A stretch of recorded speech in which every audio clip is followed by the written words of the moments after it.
আসসালামু আলাইকুম।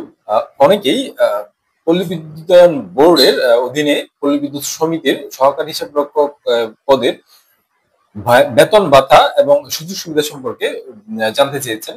আমি চেষ্টা করব পল্লী বিদ্যুৎ সমিতির সহকারী হিসাবরক্ষক পদে বেতন ভাতা, সুযোগ সুবিধা এবং প্রমোশন নিয়ে বিস্তারিত আলোচনা করার চেষ্টা করব। তো শুরুতে যদি বেতনের কথা বলি, বেতন শুরু হবে হচ্ছে যে আপনার বেসিক 26,100 টাকা। এর সাথে হচ্ছে যে আপনি 40% হাউস রেন্ট পাবেন, বিদ্যুৎ রেয়াত পাবেন, মানে বিদ্যুৎ বিল বাবদ পাবেন 1458 টাকার মতো। তারপর হচ্ছে যে আপনার মেডিকেল অ্যালাউন্স পাবেন এজ ইউজুয়াল 1,000 টাকা মেডিকেল অ্যালাউন্স। তারপর পাবেন হচ্ছে যে আপনার প্রণোদনা, যেটা 5% যেটা ছিল এটা 10% বর্তমান আছে, প্রণোদনাটা পাবেন। অন এভারেজে সব মিলে আপনার হাউস রেন্ট এবং বেসিক সহ যা যা পাওয়ার, অন এভারেজে আপনার শুরুর দিক দিয়ে 40,000 অ্যারাউন্ড আপনি বেতন পাবেন, 40,300 বা এরকম। কিছু এদিক সেদিক হতে পারে। 40,000-এর মতো আপনার বেতন পাবেন। আর যদি প্রমোশনের কথা বলি, প্রমোশন প্রথম সহকারী হিসাবরক্ষক থেকে আপনার প্রথম প্রমোশনে হিসাবরক্ষক হবে। তারপর হচ্ছে যে পরের প্রমোশনে হচ্ছে যে আপনার এজিএম অর্থ, এজিএম অর্থ।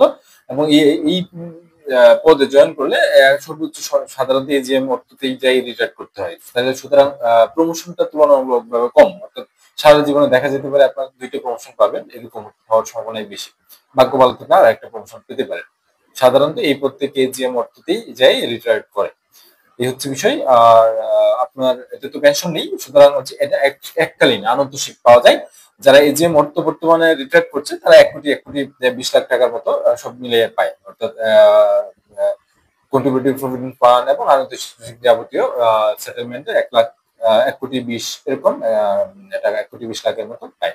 এখানে একটু প্রেশারও থাকে, যেহেতু সপ্তাহে 6 দিন অফিস করতে হয় এবং ছুটি ছাটা পাওয়া বেশ দুষ্কর হয়।